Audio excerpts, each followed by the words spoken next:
Welcome to Topless Topics, the channel that seeks to highlight the blatant sexism, misogyny, and transphobia of gender-based censorship, one heinous female nipple at a time. I am your host, Cleo, and today I want to clarify once and for all why it's an insult, not a compliment, to tell a woman nice tits.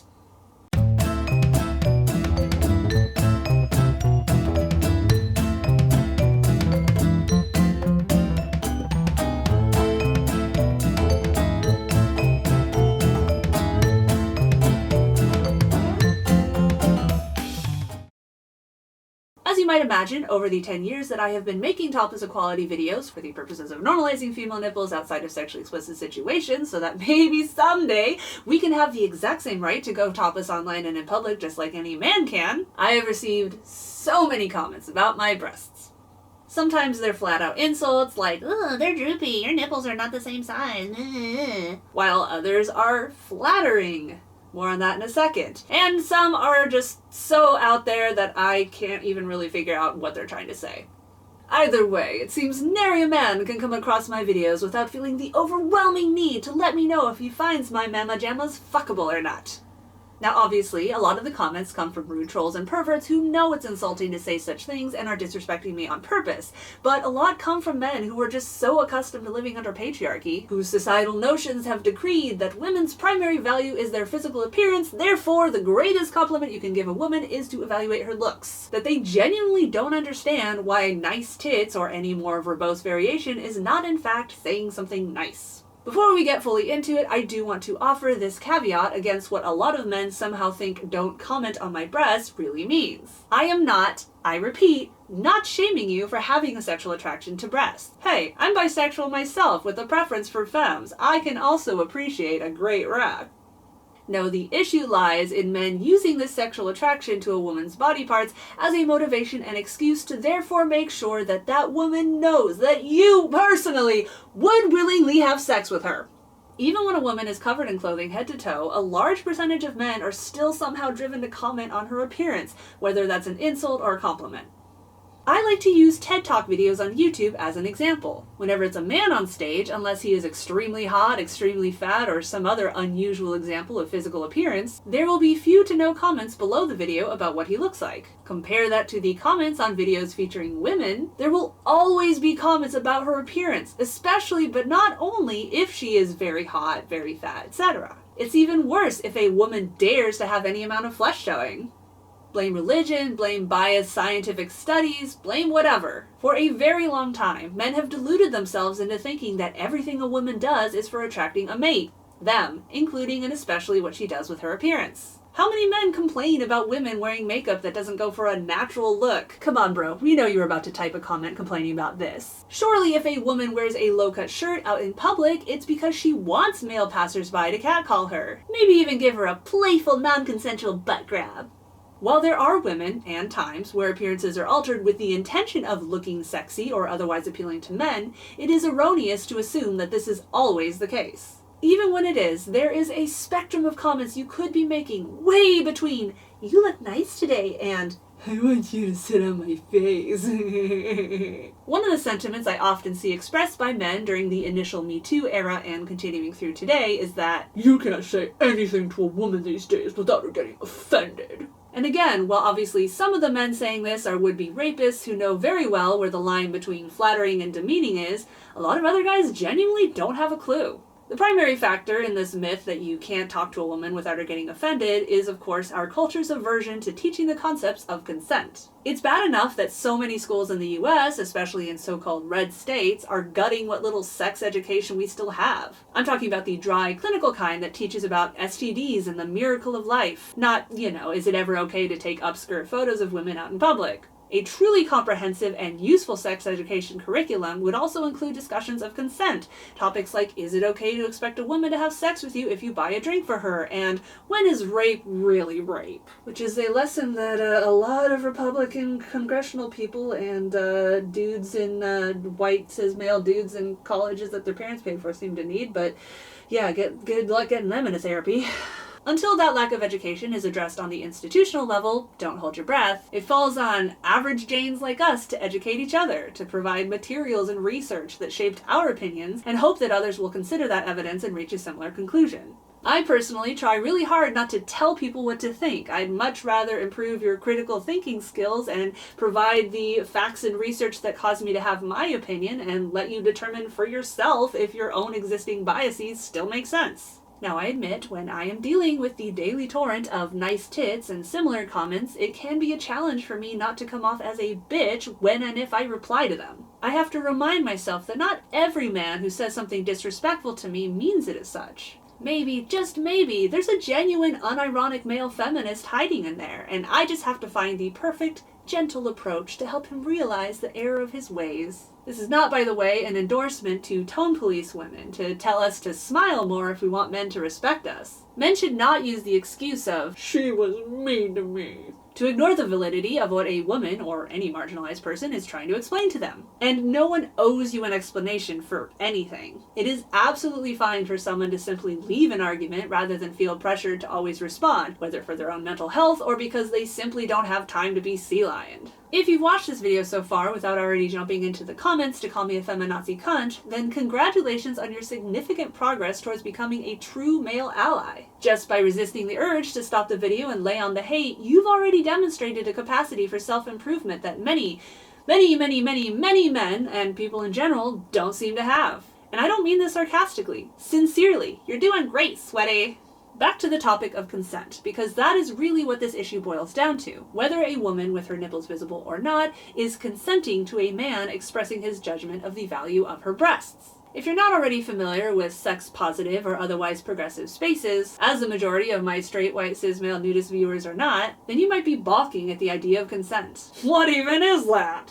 Well, to put it dryly, here's a quote from a Psychology Today article titled 7 Simple Rules of Sexual Consent. "Sexual consent is the mutual, freely expressed agreement by all parties involved to engage in intimate activities." In other words, consent is the verbal or written discussion of what someone is granting permission to potential partners for how to treat them. Whether it's consent to make a comment about someone's body, or touch their shoulders, or have full-on sexual intercourse. Where this topic can be confusing to people, especially men, is whether context equals consent. Consider, for instance, seeing a woman at a sex club versus the bank or the grocery store. While even sex clubs have many rules about consent, more than the average nightclub has in fact, you can generally assume that if a woman is wearing a low-cut shirt to a sex club, she's probably more amenable to hearing something like, "You're so fucking hot," than she would be if she was just out living her life.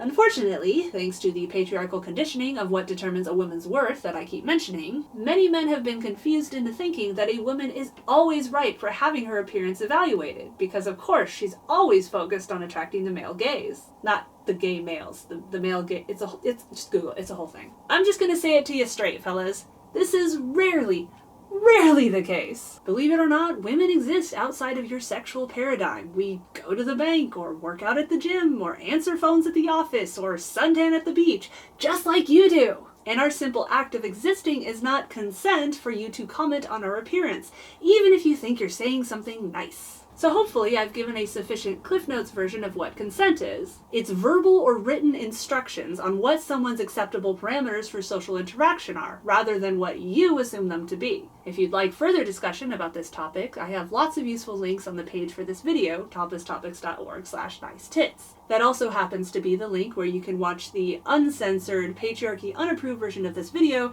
in case you happen to be watching the censored version on YouTube. Once again, toplesstopics.org/nicetits. For now, I want to move on to why appearance-based compliments towards women are on the whole disrespectful, especially anything close to nice tits. Look guys, I know what you're thinking.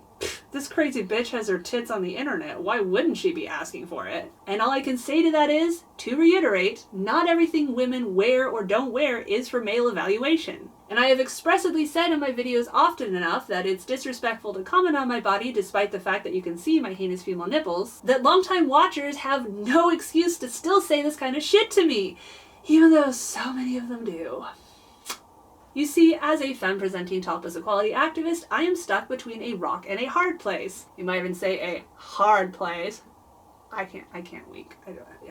The only way we can change the status quo against gender-based censorship is if we provide examples of what female nipples look like outside of sexually explicit situations. But because American cultural norms categorize female nipples as nudity and nudity as sexual, the only situations where I am allowed to go without a shirt are pretty much exclusively places that allow full-body nudity. Dicks and all. That means, outside of nudist resorts and clothing-optional beaches, pretty much my only choices are sex clubs and, especially online, porn sites. Even strip clubs don't allow women to go topless unless they're part of the entertainment, understandably, since it would be robbing the actual sex workers of their paycheck if the patrons could just view another woman's tits totally for free. Yes, there are an extremely few number of places where anyone's nipples are allowed but not their genitals. New York is the most often bandied about example, but there are a lot of problems inherent even in these places, like cops illegally arresting topless women anyway. Not to mention the reluctance most women have towards losing friends, family members, and jobs just because some prude saw them go topless in public and freaked the fuck out. Or worse yet, have recordings of them uploaded without consent, there's that word again, to porn sites, simply for not wearing a shirt. If you want to hear me rant more about this subject, I have several videos about it on my site already. Again, check the video page toplesstopics.org/nicetits to find links to those videos. The end-all be-all of why saying nice tits, or the equivalent to a woman, even a topless woman, is not a compliment can be boiled down to this. If someone said what you just said to your mother or sister, would you really be okay with that? I don't say would you be okay if you're the one hearing that, because quite simply, men are not held to the same appearance matters above all else standard that women are. You, as a man, are allowed to be evaluated by other metrics like intelligence, industriousness, creativity, etc., without appearance even affecting your assigned societal worth. Unless, of course, you are on one extreme end or the other of the hotness scale, in which case, fuck those people. In light of that, for the majority of men, having a stranger say, "Nice pecs," would be seen as a rare titillating compliment, pun intended, especially if that comment came from someone with the gender that the recipient is sexually attracted to. But let's say you're rigidly heterosexual and another man tells you, "Nice ass." Would you really feel good about that? Really? If so, then congratulations on not suffering from fragile masculinity, and you're probably already familiar with all the concepts I'm trying to teach in this video anyway. The final point I want to address on why nice tits is almost always derogatory is that, especially as a topless equality activist who expressly is not here to fulfill your sexual fantasies, insisting on saying such comments to me anyway makes it clear that, regardless of what you think about the topics I discuss, people I interview, events I cover, or anything else to do with my work, you still on some level are evaluating my worth based on whether you find me sexually attractive or not. I don't know how to say it any more plainly. Even if you mean it as a compliment, that is not how it comes across, and you are being deliberately disrespectful by placing your desire to announce that you find me fuckable over my desire to not hear you summarize my physical appearance. The end. I admit that, as I said earlier, it's often a struggle for me not to assume that any man who says sexualized comments to me doesn't mean for them to be insulting or crass, even though I have many kind and considerate men in my life, either as friends, community members, or my own husband and sons, and somehow they know the difference between a genuine compliment and sexual harassment. So for the men out there who don't want to become creeps, you're just not sure how to avoid becoming one, this video is for you. I did want to get into what can you safely say to a woman, but that's a whole other subject, and honestly I think this video is long enough. I'll just say this. Every woman is different, and what offends one woman could be totally fine to another. However, it is always safest to assume that any woman is in the would take offense camp, and you should be prepared if she reacts thusly, unless she expressly tells you she wants to hear what you think of her looks. If you must comment on a woman's appearance, at least try to focus on aspects she can control. Your new haircut looks nice, that's a really cool skirt, etc. Or better yet, find something to compliment that doesn't have to do with her appearance. I like your artwork, your video essay is so interesting, your account spreadsheets are peak, etc. Pretend she's just a fellow dude. What would a fellow dude be happy to hear? Because unless you're both gay or he is very, very secure in his masculinity, it is not going to be something about his physical appearance. And really, why are you so pressed to comment on people's bodies anyway? Say no to your id brain and remind yourself that humans should be evolved enough to care about more than reproductive fertility. One final note, I have had the idea for a while now of starting a video series called something like Advice for Would-Be Incels from a Feminist. I'm still workshopping the title. That would serve as my attempt to provide healthy guidance for men who don't want to be incels, but who don't know where else to look. I'm not a clinical psychologist or accredited therapist or anything, and certainly I can't speak for every other woman on the planet, but given the glaring dearth of constructive dating advice out there, it's no wonder that so many lonely guys fall into the pits of toxic masculinity and inceldom. Loneliness sucks regardless of your gender or orientation, and there are many predatory alpha male podcasters who see you as an easy mark thanks to your desperation for companionship. But it doesn't have to be that way. There are alternative dating gurus to Andrew Tate. If you'd like to see me start that series, and or if you have your own questions that you'd like to see addressed in the series, then please let me know in the comments. Or you can let me know through social media. All my as yet unbanned links can be found at toplesstopics.org/contact. And speaking of social media, you can actually get totally free access to all my behind-the-scenes, special access, topless dance video, etc. type stuff simply by sharing links to my content on your own social media platforms. You can go to toplesstopics.org/promosquad for more info on how that works. Thank you for watching, and I really do mean that. I appreciate your time and consideration more than words can say. I know it's uncomfortable to feel like we're being blamed for something based on our gender, class, race, etc. And that's why I've tried repeatedly to emphasize that no, I don't think all men are like this, or even most men. I know that a lot of you guys do sincerely want to be good people, not nice guys who put the kindness tokens in until the sexy girlfriend falls out, but genuinely kind and empathetic male allies who want to make the world a better place for everyone, women and femme-presenting people included. So with all of that said, I hope this video was useful to you and gave you something new to think about. If you'd like to help spread the word about topless equality or sexual consent or anything else being discussed, then please share links to my content on your own social media platforms. As longtime viewers will tell you, I am constantly shadow banned when not banned outright, and my stuff doesn't show up in search results, so the only way people can find out Topless Topics exists is if you, the person watching this video right now, link to my videos on your own social media pages. And if supporting topless equality is not incentive enough, then sharing links to my content on your own social media grants you access to donor-only perks, like dance workouts and karaoke videos, early viewing, monthly group chats, and more. You can visit toplesstopics.org/promosquad for more information about how all that works. Also, in case you didn't know, my content is banned from monetization when it's not banned outright, and sponsors won't return my emails. So the only way I can pay the bills is by asking viewers like you to give me money directly. You can pay as little as $2 a month as a Patreon donor at patreon.com/toplesstopics, or you can subscribe to my Not Safe for Work live stream at joystick.tv/hugh/toplesstopics, or my Gore and Violence Okay Just No Heinous Female Nipples gaming and art streams at twitch.tv/sarygotgame. And last but not least, if you would like to connect with me and other Topless Topics community members, then I highly encourage you to join our Discord server. You can find a link to it at toplesstopics.org/chat. Whew, this was a pretty long video. I am sorry about that if it was too much for your attention span. I actually wanted this to be just kind of a quick one-off video so that I could just pop the link in every time I get these dudes DMing me, you know, nice tits, blah, blah, blah, and just be like, hey, go watch this while you're actually being a fucking rude dickbag right now. But it turns out I had more to say than I thought I did, so thanks for coming along on the ride. Please like, subscribe, share this video with your friends, family, and coworkers, all that jazz, and please leave a comment, especially if you're a man. I would love to know how you have dealt with situations in the past as far as approaching women, whether it ended well or good or bad, and even if you're not male, then please leave a comment and tell me how you would advise men to approach women without being creeps. I don't want to be the only one out here. I'm very open to other people's opinions. Just, you know, please don't call me a feminazi cunt and we're good. Also, please don't say nice tits. I know a lot of people are going to be like, ho, I'm a troll, I'm going to say nice tits, and whatever floats your boat, man. Okay, all right. I'm actually shutting up now. Okay, I'm done. Bye. Hold the camera so I hope it looks good. I wish I had friends so someone could be in the room and tell me if it looks good. Oh well, let's just figure it out and hope that it looks good.